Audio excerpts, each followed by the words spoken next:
অনেকবার বলেছি যে আমি একজন পেশাদার সাংবাদিক এবং আমার কোনো রাজনৈতিক সংশ্লিষ্টতা ব্যবসায়িক স্বার্থ বাংলাদেশের সরকার কিংবা কোনো রাজনৈতিক দলের সঙ্গে নেই। অনেক যাচাই বাছাই ঘেটে ঘুটে দেখতে পারেন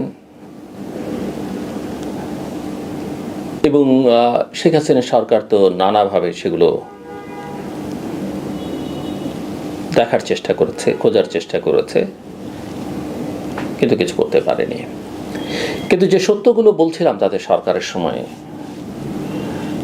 যে ধারণাগুলো দেবার চেষ্টা করছিলাম, যেভাবে অ্যানালাইসিস করবার চেষ্টা করছিলাম, সেগুলো তারা একবারের জন্য আমলে নেননি। এবং সেগুলো করছিলাম বলেই আমার উপরে, আমার সঙ্গে সংশ্লিষ্ট প্রতিষ্ঠানের উপরে তারা চড়াও হয়েছিলেন। সৃষ্টিকর্তা আমাকে টিকিয়ে রেখেছেন এবং শেখ হাসিনার একটা করুণ পরিণতি বা তার সরকারের নির্মম পতন আমরা দেখতে পেলাম। বিএনপি যখন ক্ষমতায় ছিল একই কাজ আমি করেছি, তাদের অনেক ক্ষেত্রে পছন্দ হয়নি।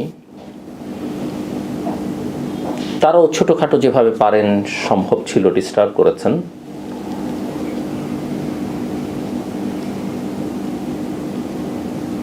জামায়াত তাদের সঙ্গে ছিল, আমার অনুষ্ঠানেও জামায়াত নেতারা এসেছেন, আমার অনুষ্ঠান তৃতীয় মাত্রায় এসছেন, আমার সামাজিক অনুষ্ঠানে এসছেন, পারিবারিক অনুষ্ঠানে এসছেন, অন্যান্য দলের নেতারা যেরকম এসছেন। আমার কারোর সঙ্গেই কোনো ব্যক্তিগত শত্রুতা, সমস্যা, লাভালাভের হিসেব নেই, যেমনটা জাতীয় পার্টির। আমার ছাত্র জীবনে আমি জাতীয় পার্টির এরশাদ সরকারের বিরোধিতা করেছি, আন্দোলন সংগ্রামে ছিলাম, তাদের সঙ্গেও আমার কোনোদিন খারাপ সম্পর্ক হয়নি। কিন্তু তারাও তাদের স্বার্থে আঘাত লাগলে নানাভাবে হুমকি ধমকি দেওয়ার চেষ্টা করেছেন। জামায়াতের সঙ্গে আমার আদর্শিক একটা মতভিন্নতা আছে। যেমন আমি বাম রাজনীতি একসময় করতাম যখন আমি ছাত্র ছিলাম, ছাত্র জীবনে সেটা ছেড়ে দিয়েছি, কাজে আমাকে বলতে পারবেন না যে আমি বাম ঘরানার। আমি এক্সট্রিম রাইটও না, আমি লিবারেল ডেমোক্রেসি পছন্দ করি, মধ্যপন্থা, বাট আমি কোনো রাজনৈতিক দলের সঙ্গে সম্পর্কিত নেই। সেটা আমার একটা ইডিওলজিক্যাল পজিশন। এর মানে আমি জামাতকে শেষ করে দিতে হবে, আওয়ামী লীগকে নিঃশেষ করে ফেলতে হবে, বিএনপিকে ছোট করতে হবে, জাতীয় পার্টিকে নাই করে দিতে হবে, এই রাজনীতিতে বিশ্বাস করি না। রাজনীতি এভাবে শেষ করা যায় না। কে রাজনীতি করবে কে করবে না সেটা ডিসাইড করতে দিতে হয় জনগণকে। আজকেও জামাতের লোকজন আমার কথা অনেক সময় পছন্দ করেন না, আমি জানি, কিন্তু জামাত যখন এক্সিকিউটিভ অর্ডারে শেখ হাসিনা নিষেধ করেছেন আমি তার বিরোধিতা করেছি, অনেক বলেছি সেটা। জামাতের নেতা কর্মীদের যখন দিনের পর দিন অত্যাচার করা হচ্ছে, শিবিরের কর্মীদের পায়ে কুলি করে তাদেরকে, বহু শিবিরের কর্মী পায়ে গুলি করা হয়েছে, তাদেরকে কারাগারে রাখা হচ্ছে, সেগুলোর আমি সমালোচনা করেছি। যুদ্ধাপরাধের বিচারের আমি সমর্থন করেছি, কিন্তু আমি গণজাগরণের মঞ্চের সেই উন্মাদনার মধ্যে একবারের জন্য যুক্ত হইনি, সেটাকে আমি সমর্থনও করিনি, বরং বিরোধিতাই করেছি। যেমন সাম্প্রতিককালে এনসিপির অনেক কর্মকাণ্ডকে আমি বিরোধিতা করেছি, এর মধ্যে আমার সঙ্গে এনসিপির নেতাদের টুকটাক কথাবার্তা হয়েছে এবং আমি নিজেই বলেছি যে আমি কেন বিরোধিতা করেছি। এবং আজকে প্রমাণিত হয়েছে যে আমার কথাগুলো কতখানি যৌক্তিক ছিল। তো জামাতকে যুদ্ধাপরাধের বিচারের আমি সমর্থন করি, কিন্তু যে প্রক্রিয়ায় বিচারটা হয়েছে, যে প্রক্রিয়ায় একটা শাহবাগের আওয়াজের মুখে আইনকে সংশোধন করে দেওয়া হলো, সেগুলোকে আমি কোনোদিন সমর্থন করিনি। কাজেই জামাত, বিএনপি, আওয়ামী লীগ, এনসিপি বা অপরাপর রাজনৈতিক দল, যেমন ধরেন ছোট ছোট বিএনপির অ্যালাইজদের, আমি বহুবার বলেছি যে আমি এটাকে পছন্দই করি না।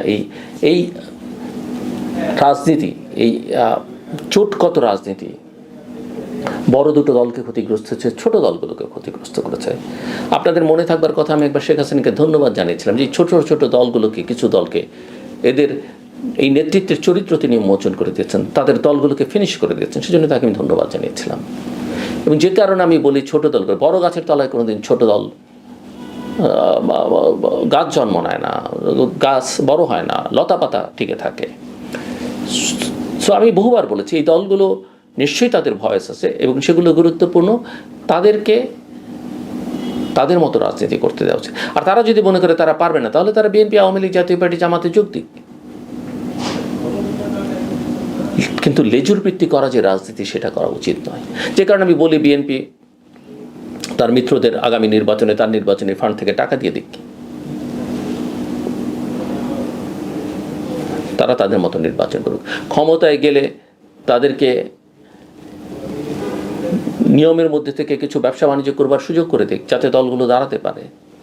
কিন্তু এই যে নিজের প্রার্থী না দিয়ে যে মানুষটি দিনের পর দিন কষ্ট করলো, একটা এলাকা তৈরি করলো, তাকে বাদ দিয়ে আরেকজনকে ডেকে এনে বা মিত্র বলে তাকে নমিনেশন দিতে হবে 400, 1000 ভোট নিই। এবং এখন তো আমি আরপিওকে সমর্থন করি, যার যার দলের নিজস্ব প্রতীক নিয়ে নির্বাচন, সেটা নিয়ে তো এদের তো ভয়াবহ পরিণত হবে। এবং সেই সুযোগটা নানা কারণে জামাত এখন অনেকখানি সামনে এগিয়েছে, বিএনপির সঙ্গে তার দূরত্ব ধীরে ধীরে কমতে শুরু করেছে বলে করিডোরের আলোচনা। মানুষ যখন আওয়ামী লীগ থাকবে না, তখন সেখানেও ভোট দিতে পারে। মানুষ চেনে প্রতীক, প্রথমত চেনে ধানের শীষের নৌকা, তারপরে চেনে লাঙ্গলার দাড়িপাল্লা, এরপরে হয়তো হাত পাখাও চেনে, জাসদের মশালও চেনে। বাকি প্রতীকের সঙ্গে মানুষের কোনো সম্পর্কই নেই। আর সবচেয়ে বড় কথা, বিএনপি নেতা তারেক রহমান বলেছেন যে ভবিষ্যতে ক্ষমতায় গেলে তারা আন্দোলনের সকল শক্তিকে নিয়ে সরকার গঠন করবেন। সরকার গঠন করা মানে সবাইকে মন্ত্রী বানানো হয়, লেটস মেক ইট ক্লিয়ার। আর বিএনপি তো দীর্ঘদিন কোনো জোটের মধ্যে ছিল না, তারা যুগপৎ আন্দোলন করেছে। কাজেই একসঙ্গে তারা আন্দোলন করেছে বা বিএনপির জোটে ছিল সেটাও না।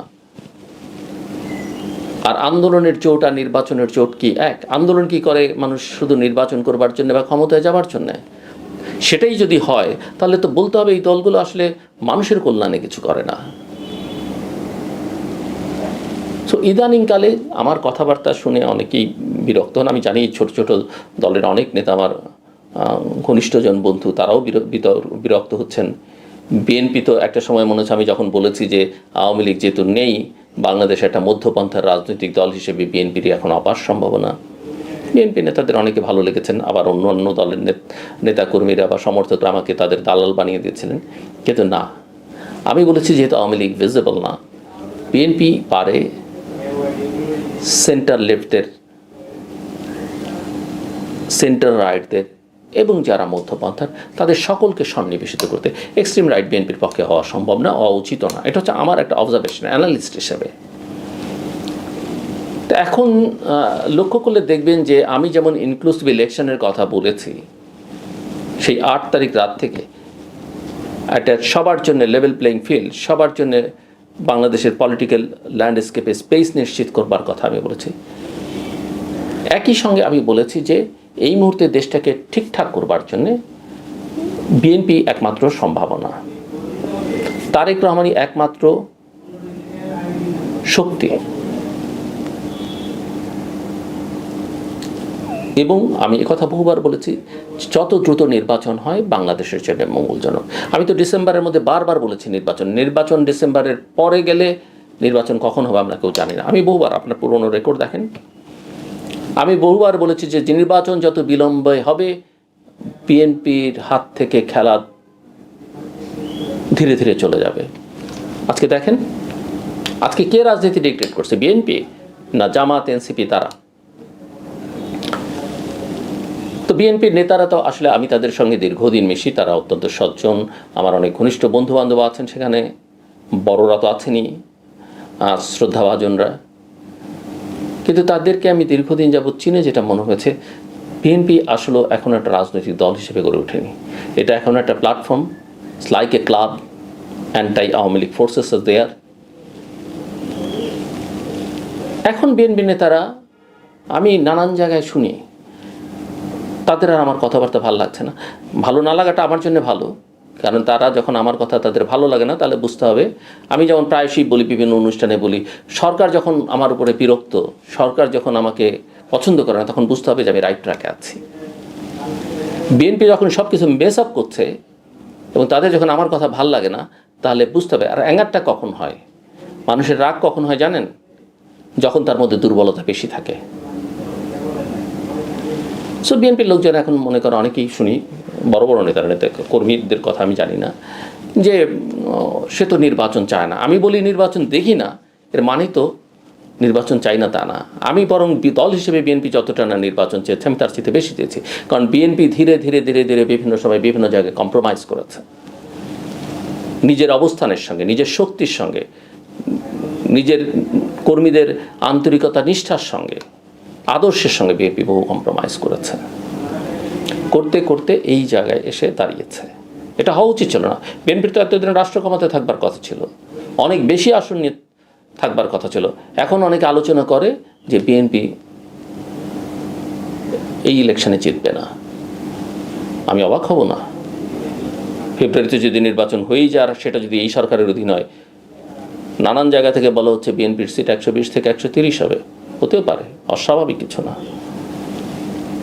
কারণ ইলেকশন ইঞ্জিনিয়ারিং, ম্যানিপুলেশন, এগুলো বহু আমরা অভিজ্ঞতার মধ্য দিয়ে এসেছি। টেরও পাবেন না আপনি কীভাবে ইলেকশন ইঞ্জিনিয়ার হচ্ছে। সো সেই জায়গায় এখন তারা বলে যে আমি তো আবার বলি যে তাদের চাইতে বেশি আমি ইলেকশনের কথা বলেছি। লন্ডন বৈঠকের পরে বলেছি আমি বিএনপি ট্র্যাপড, তারেক রহমান ভালনারেবল। আমি খুব আন্তরিকতা নিয়ে তাদের জন্য বলছিলাম, তাদের জন্য মানে দেশের স্বার্থে তারাই একটা সম্ভাবনা। হ্যাঁ, তারা সেই সম্ভাবনার অপমৃত্যু ঘটাতে পারেন, তারা গিয়ে ক্ষমতায় গিয়ে ডেলিভার নাও করতে পারেন, আমি সেটা বলেছি। সেই দায়িত্ব তো আমার না। হ্যাঁ, আমি বহুবার বলেছি জামাত একটা ডিসিপ্লিন দল, ক্যাডার বেস দল, তার নেতাকর্মীরা সংগঠিত, সে যা বলে সেটা করে, কিন্তু তার যেটা দুর্বলতা আছে সেটাও তো আমাকে বলতে হবে। আর আমি তো ওই রাজনীতি সমর্থন করি না, আমি কোনো দল করি না, কিন্তু আমার তো ভেতরে একটা রাজনৈতিক আকাঙ্ক্ষা আছে। রাজনৈতিক আকাঙ্ক্ষা মানে নেতা হওয়ার আকাঙ্ক্ষা নয়, কোনো দল করার আকাঙ্ক্ষা নয়, দেশটা কিভাবে চলবে সেই আকাঙ্ক্ষার কথা আমি বলছি। সো বিএনপি নেতারা এখন দেখে আমার ইন্ডিপেন্ডেন্ট থিঙ্কিং নেই। আমার বন্ধুবান্ধবরা বলেন, তার মধ্যে বুদ্ধিজীবীও আছেন, রাজনীতিবিদও আছেন, আমি নাকি অন্যের কথা বলি, অন্যদের কথা বলি। হ্যাঁ, আমার অনেক রকমের কাজকর্ম, বিশেষ করে যদি আমাকে কেউ কেউ বলেন আমি রয়ের টাকা পাই, কোনো রোজির কোনো কিছু নেই, ইন্ডিয়ার সঙ্গে আমার কোনো কাজও নেই। হ্যাঁ, যুক্তরাষ্ট্রের বিভিন্ন প্রতিষ্ঠানের সঙ্গে আমার অনেক রকমের কাজ আছে, ইউরোপিয়ান অনেক দেশের সঙ্গে আমার কাজ আছে, এবং সেগুলো আমাদের ওয়েবসাইটে দেওয়া আছে কাদের সঙ্গে আমি কাজ করি। কিন্তু তাদের কথা আমি বলি এ কথা না। যেমন উদাহরণ দিই, আপনি যদি বলেন আমি তো ভারতের অনেক সমালোচনা করে অনেক লেখা লিখেছি, অনেক ব্লগ করেছি, একটু রেকর্ড বুক ঘাটিয়ে দেখবেন। এই যে করিডোর দেয়া নিয়ে, হ্যাঁ, এবং জাতিসংঘের সঙ্গে আমার কাজ আছে, কিন্তু এই যে করিডোরের প্রশ্ন যখন উঠলো মিয়ানমারে, আমি তার তীব্র সমালোচনা করেছি। আমি বলেছি এটা নির্বাচিত সরকার ছাড়া কারো করবার অধিকার নেই, এবং সে আমাদের সশস্ত্র বাহিনীকে যুক্ত না করে এই সিদ্ধান্ত নেওয়া যায় না। তো এটা তো আমাদের বড় বড় দেশগুলোর অনেকেরই চাওয়া ছিল সেটা। তো আমি কার কথা বলি? আসলে নিজের দুর্বলতার দায় অন্যদের উপরে চাপিয়ে লাভ নেই। আপনারা মনে করছেন যে আপনারাই ঠিক আছেন, কিন্তু বিগত 15 বছর 17 বছরের রাজনীতি দেখেন, শেখ হাসিনার অনেক আগের বিদায় হওয়া উচিত ছিল। বিএনপির যে শক্তি, সামর্থ্য, কর্মী সমর্থক আছে এবং তার যে মিত্র গোষ্ঠী আছে, পারেনি কেন? বিএনপির এই নেতৃত্বের কারণে। এই যে তারা যেমন বলেন, তারা একবারও বিবেচনা করে দেখেন না যে আমি প্রতিদিন বলি যে নির্বাচনটা হওয়া উচিত, নির্বাচন যত বিলম্ব হবে তত সমস্যা হবে, কিন্তু তাদের মাথায় এগুলো ঢোকে না। তো এখন করণীয় কি? এখনও আমি মনে করি যে বাস্তবতা, এবং শেখ হাসিনা ইতিমধ্যেই সাক্ষাৎকার দিয়ে যেহেতু অ্যাটলিস্ট এটা বলেননি বাংলাদেশের জনগণ তাকে এখনও চায়, তিনি এত উন্নয়ন করেছেন, তাকেই ক্ষমতায় আনতে হবে, তার দলই দেশের সবচেয়ে জনপ্রিয়। আমি এই জন্য তাকে তার এইটুকু বোধোদয়ের জন্যে আমি মনে করি যে ঠিক আছে, আপনি তাকে ধন্যবাদও জানাতে পারেন। আর ওই যে ক্ষমা চাননি, এত ব্রুটালিটি যে করে সে আসলে ক্ষমা চাইবার মতো মানুষ নন। কিন্তু যাই হোক, উনি এটা বলেছেন। তাহলে থাকে কে? এনসিপি। আমি মনে করি এনসিপিকে লস্ট কেস এনসিপির মিত্ররা করে দিয়েছে, তাদের অপার সম্ভাবনা ছিল। এনসিপির কয়েকজন নেতা আমার সঙ্গে দেখা করতে এসেছিলেন অভ্যুত্থানের পর, আমি তাদের যে পরামর্শ দিয়েছিলাম, আমি মদিনও তাদেরকে বলেছি যে আপনারা তো আমার পরামর্শ শোনেননি, করলে তাদের আজকের এই পরিণত হতো না, তারা হিরো হিসেবেই থাকতে পারতেন, কিন্তু তারা এখন চিরতে পরিণত হয়েছেন। জামাত বারবার বলতে চাই না, আমি বলেছি। সো বিএনপির এই সম্ভাবনাটা, কিন্তু বিএনপির সমস্যা কি? বিএনপির একটা বড় সমস্যা হচ্ছে বিএনপিতে রাজনীতিটা ঠিক করতে পারে না। বিএনপির বড় সমস্যা হচ্ছে সে কনসিস্টেন্সিটা ধরে রাখতে পারে না। বিএনপির বড় সমস্যা হচ্ছে তার নেতৃত্ব অত্যন্ত দুর্বল। দেশে যারা নেতা আছেন তারা ব্যবসা বাণিজ্য, নিজের স্বার্থর বাইরে দল নিয়ে কে কতখানি চিন্তা করেন আমি জানি না। তবে একটা কথা আমি আবার একটু বলে রাখি, আমার উপরে তিনি অসন্তুষ্ট, কারণ আমি তার ভীষণ রকমের সমালোচনা করেছি। আমি সেই সমালোচনা থেকে নিজেকে সরিয়েও নিচ্ছি না। সালাউদ্দিন আহমেদের স্থায়ী কমিটির সদস্য যেদিন লন্ডন বৈঠকে ফেব্রুয়ারি মাসে যাওয়ার সিদ্ধান্ত নেয়, সম্ভবত আমি যেটুকু শুনেছিলাম যে তিনি ওই সিদ্ধান্তের পক্ষে ছিলেন, আমি তাকে ধন্যবাদ জানিয়েছিলাম। ওভারঅল পারফরমেন্স মন্দের ভালো হিসেবে তার একটা কনসিস্টেন্সি আছে। আমি লক্ষ্য করছি পরিশ্রম করছেন, দেখতে শুনতে ভালো, লেখাপড়াটা কিছু জানেন, করেন। অ্যারোগেন্সি আছে যেটা একদমই অ্যাকসেপ্টেবল নয়, বাংলাদেশের পলিটিক্যাল কালচারে তো নয়, অন্য কোনো কালচারে নয়। হ্যাঁ, তার সঙ্গে কোনো বড় ব্যবসায়ী প্রতিষ্ঠানের সম্পর্ক, কোনো দেশের সম্পর্ক নিয়ে আলোচনা আছে। সম্প্রতি দেখলাম নানা জায়গায় বিএনপি মহলে ভাইরাল হচ্ছে, তার ছেলে প্রধান উপদেষ্টার সঙ্গে সাক্ষাৎ করেছেন। কিন্তু তারপরও তার কথাবার্তা একটা রাজনৈতিক দলের, বিএনপির মতো দলের নেতাদের যেটা হওয়া উচিত সেটা এখনো পর্যন্ত ঠিক আছে, কিন্তু তার অনেক রকমের কারেকশন দরকার। এখন তিনি বলবেন তাকে আমি উপদেশ দেওয়ার কে? আমি উপদেশ দিই একজন নাগরিক হিসেবে, যেহেতু তিনি আমার দেশের রাজনীতি করেন। আমি উপদেশ দিই একজন সাংবাদিক হিসেবে, একজন গবেষক হিসেবে, এবং এটাই আমার কাজ। এবং এটা যতক্ষণ পর্যন্ত বিএনপি নেতৃত্ব অ্যাকসেপ্ট করতে না পারবে,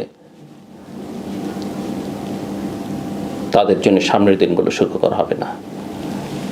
সো আমি বারবার মনে করি যে দেশের এই করুণ পরিস্থিতিতে, এই জটিল পরিস্থিতিতে একমাত্র সম্ভাবনা তারেক রহমান। তিনিই একমাত্র দেশের ভবিষ্যৎ হয়ে উঠতে পারেন, তিনিই একমাত্র দেশের হাল ধরতে পারেন। অনেক দুর্বলতা আছে তার, হয়তো অনেক সীমাবদ্ধতা তার হয়তো আছে, অনেক সমালোচনাও আছে, অনেক নিন্দাও আছে, অনেক কিছু প্রমাণ করা যায়নি। এবং দীর্ঘদিন তিনি যেহেতু এক্সাইলে আছেন, দেশ থেকে, গ্রাউন্ড রিয়ালিটি থেকে দূরে, বাট আমি যতই জানি দেশের সঙ্গে তার পূর্ণ সংযোগ আছে। প্রতিদিন তিনি নেতাকর্মীদের সঙ্গে কথা বলেন এবং তিনি পরিশ্রম করতে পারেন। তিনি যখন দেশে ছিলেন, বিএনপি যখন ক্ষমতায় ছিল, সারা দেশ ঘুরে বেরিয়েছেন আমরা জানি। এখন পশ্চিমে থেকে আমি বিশ্বাস করতে চাই যে সেখানকার কালচার, সেখানকার রাজনীতি, ভ্যালুস, বিশেষ করে ডেমোক্রেটিক ভ্যালুসগুলো তিনি অর্জন করেছেন, কথাবার্তা সেটা প্রতিফলিত হয়। সো সেখান থেকে তিনি একমাত্র বিএনপির সম্ভাবনা। কিন্তু তাকে আসলে বিএনপি নিয়ে ভাবলে হবে না, তাকে দেশ নিয়ে ভাবতে হবে। যে মানুষ কেবল দলের মধ্যে সীমাবদ্ধ থাকে সে কোনোদিন দেশের নেতা হতে পারে না, আর যে কেবল মাত্র তার দেশের মধ্যে সীমাবদ্ধ থাকে সে কোনোদিন বৈশ্বিক ওয়ার্ল্ড লিডার হতে পারে না। এটা মিস্টার রহমানকে বুঝতে হবে। আমার কাছে পারসেপশন, আলোচনা শুনে যেমন হয়, তাকে তার ব্যক্তিগত স্টাফস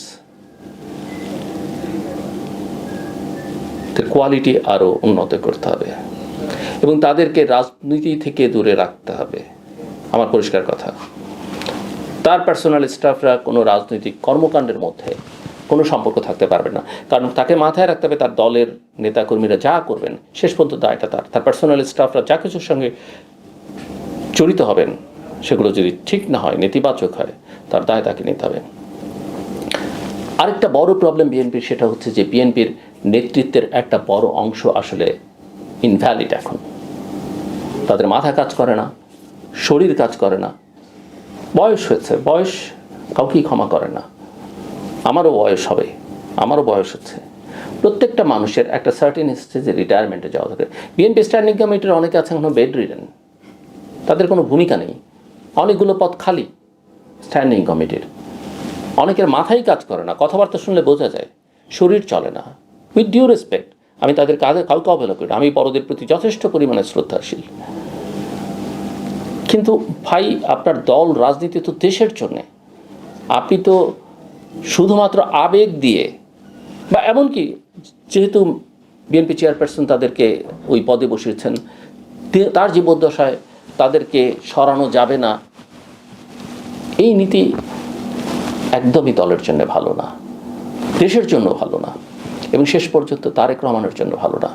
আমি মনে করি মা ছেলে এটা বসে এখন ঠিক করা দরকার দ্রুততার সঙ্গে। বিএনপির জন্য একটা দক্ষ, শিক্ষিত, যোগ্য, স্মার্ট লিডারশিপ দরকার। তারেক রহমান যদি তার নিজের টিম সাজাতে না পারেন, টিম যাদেরকে নিয়ে তিনি সাজাচ্ছেন, আমি যেটুকু বুঝতে পারি সেটা নিয়ে তাকে আসলে চিন্তাভাবনা করা উচিত। আমি মনে করি তিনি সবচেয়ে রিস্কি একটা পজিশনে আছেন, তার পার্সোনাল সিকিউরিটি থেকে পারফরমেন্সের যে রিস্ক সেখানেও, এবং এখানে আবেগ অনুভূতি, ওই শেখ হাসিনার স্টাইলে কে কবে তাকে কোন বাড়িতে তিনি দিল্লি থেকে প্রথমবারে আসার পরে ভাত খেয়েছিলেন, কে তাকে আশ্রয় দিয়েছিল, কে তার খোঁজ নিয়েছিল, কে তাকে সহায়তা করেছিল, এগুলো প্রতিদান দেবার অনেক রকমের সুযোগ আছে। সো প্রতিদান দেবার অনেক উপায় আছে মিস্টার রহমানের জন্য, তিনি সেভাবে প্রতিদান দেন। শেখ হাসিনার স্টাইলে এমপি বানিয়ে, মন্ত্রী বানিয়ে, রাষ্ট্রের সম্পদ লুট করতে দিয়ে প্রতিদান দেবার কোনো দরকার নেই। রাষ্ট্র ক্ষমতায় থাকলে অনেক উপায় আছে একজনকে হেল্প করার, আমি মনে করি যে সেটা তিনি করবেন। আমি সিনিয়র নেতাদের প্রতি শ্রদ্ধা রেখে বলছি, তাদের অনেক অবদান আছে বাংলাদেশের গণতান্ত্রিক সংগ্রামে বিএনপির জন্য, কিন্তু প্রত্যেকটা মানুষেরই না একটা সার্টেন টাইমে গিয়ে অবসরে যাওয়া উচিত, তাতে অন্যদের তাদের প্রতি শ্রদ্ধা বাড়ায়। প্রত্যেকটা জিনিসের একটা সময় আছে, সময়টা বোঝা দরকার।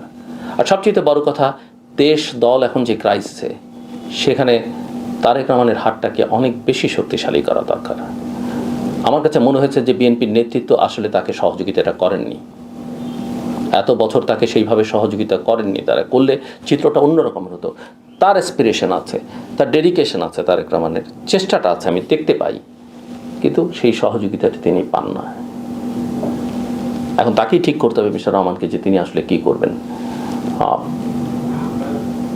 অবশ্যই অভিজ্ঞদের একেবারে বাদ দেওয়া যাবে না, যদি তারা অ্যাক্টিভ থাকেন। তরুণদের সংমিশ্রণ করতে হবে, কিন্তু তরুণ মানে শুধু আমার প্রতি লয়াল সেরকম যেন না হয়। তাকে একটা দক্ষ, যোগ্য, বর্তমান সময়ের উপযোগী ক্যাবিনেটে করবার ব্যাপারে অত্যন্ত সিরিয়াস থাকতে হবে। আমি বুঝি 300 নমিনেশন দেওয়ার ক্ষেত্রে যথেষ্ট সীমাবদ্ধতা আছে, সেরকম লোক নেই।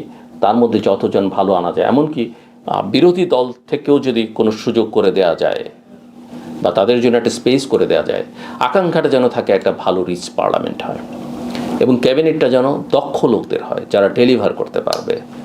এখানে কোনো পুরস্কার দেবার ব্যাপার নেই, সেটা তিনি মাথায় রাখবেন, আমি বিশ্বাস করতে চাই। আমাদের মূল কথা হচ্ছে যে বাংলাদেশের জন্যে, বাংলাদেশের এই মুহূর্তে তেমন কোনো নেতা নেই। বয়স, অভিজ্ঞতা, পরিশ্রম করবার সক্ষমতা সব কিছু মিলিয়ে তারেক রহমানের মধ্যে এবং তার যে সমর্থক গোষ্ঠী, যে দল, সেটা আছে।